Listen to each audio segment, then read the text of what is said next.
Mad Honey प्रकृति का एक रहस्यमय और भयानक उपहार नेपाल के हिमालय के सुदूर पहाड़ों में एक रहस्यमय क्षेत्र है, जहां हर कदम पर प्रकृति के गहरे रहस्यों और भयानक खतरों की उपस्थिति महसूस होती है।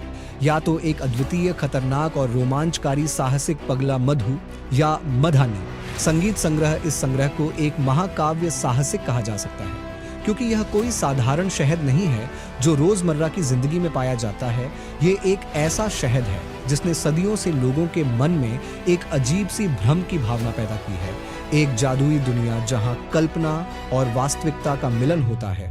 दुनिया की सबसे बड़ी मधुमक्खी एपिस लेब्रियोसा केवल इसी हिमालयी दर्रे में रहती है। ग्रैनोटॉक्सिन इतना शक्तिशाली है कि यह लोगों की इंद्रियों को विकृत कर देता है। जो लोग इस शहद को खाते हैं उन्हें लगता है कि उन्हें अपने आसपास की दुनिया पिघलती हुई दिखाई देती है। इस प्रजाति के लोग सदियों से इस शहद को इकट्ठा करते आ रहे हैं। एक शहद यह उनके जीवन का हिस्सा है, उनकी विरासत है, उनके पूर्वजों की स्मृति का प्रतीक है। इस शहद को इकट्ठा करने के लिए उन्हें 800 फीट की यात्रा करनी पड़ती है। खड़ी खाई के शीर्ष पर चढ़ने का एकमात्र साधन एक साधारण रस्सी की सीढ़ी है, जिसे वे हाथ से बनाते हैं। इस खड़ी पहाड़ी पर चढ़ने के लिए उनके शरीर की प्रत्येक मांसपेशी पर दबाव पड़ता है, यह जानते हुए कि एक भी गलत कदम उनकी मृत्यु का कारण बन सकता है।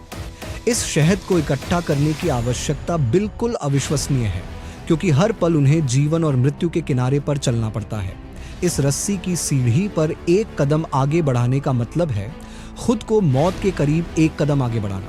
लेकिन वे नहीं रुकते, क्योंकि वे जानते हैं कि उनका संग्रह केवल उनके लिए नहीं बल्कि उनके पूर्वजों की स्मृति के लिए है।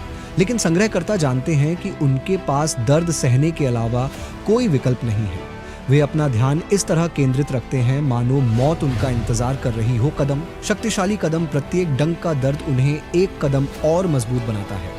शहद संग्राहकों के पास रस्सी मुई इकट्ठा करते समय उनकी मदद करने के लिए विशेष उपकरण होते हैं जो उनका जीवन रक्षक है। शहद रखने के लिए एक टोकरी और मधुमक्खी के डंक के खिलाफ थोड़ा सा सुरक्षात्मक गियर, एक विशेष लंबी छड़ी जिसे ए कहा जाता है, टैटन गोटा, उन्हें थोड़ी सुरक्षा देता है। शहद के टुकड़े टोकरी में काटे जाते हैं। प्रत्येक डंक के साथ मधुमक्खियां क्रोधित हो जाती हैं और अपने हमलों को तेज कर देती हैं, जब तक कि शहद डंक से लुढ़ककर छत्ते के नीचे एक बड़ी पॉलीथीन में इकट्ठा न हो जाए। संग्रह के बाद शहद से कीड़े और गंदगी को हटाने के लिए शहद को एक छोटी छलनी के माध्यम से फिल्टर किया जाता है।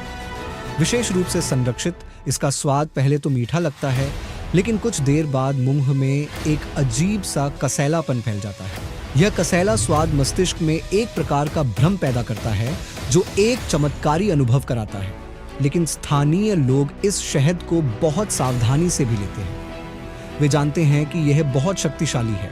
वे इसे केवल औषधि के रूप में उपयोग करते हैं और सोचते हैं कि यह शारीरिक और मानसिक शक्ति बढ़ाने में बहुत उपयोगी संगीत है। इस गुरुंग जनजाति के लोगों के लिए यह शहद न केवल एक प्राकृतिक औषधि है, बल्कि यह उनका है, यह जीवन शैली का एक हिस्सा है। यह उनके पूर्वजों और उनकी विरासत संगीत का प्रतीक है। लेकिन जलवायु परिवर्तन के प्रभाव के कारण मधुमक्खियों की संख्या दिन ब दिन कम होती जा रही है, जिसके कारण इस विशेष रोडोडेंड्रोन फूल की प्रचुरता है बहुत कम हो गई है। गुरुंग जनजाति के ये लोग इस शहद को बेचकर पूरे साल में सिर्फ $1,800 ही कमा पाते हैं, जबकि 2017 में गुरुंग जनजाति के लोग वे 2024 तक 40 गैलन शहद इकट्ठा करते थे और यह घटकर 4 गैलन रह जाएगा। और इस शहद की उपलब्धता कम हो रही है और गुरुंग जनजाति के लोगों में चिंता बढ़ रही है, क्योंकि यह शहद न केवल आर्थिक है बल्कि इसका हिस्सा है। उनकी जीवन शैली से वे जानते हैं कि यह शहद उनके लिए एक अनमोल वस्तु है, लेकिन इसे इकट्ठा करने के लिए उन्हें अपनी जान की बाजी लगानी पड़ती है।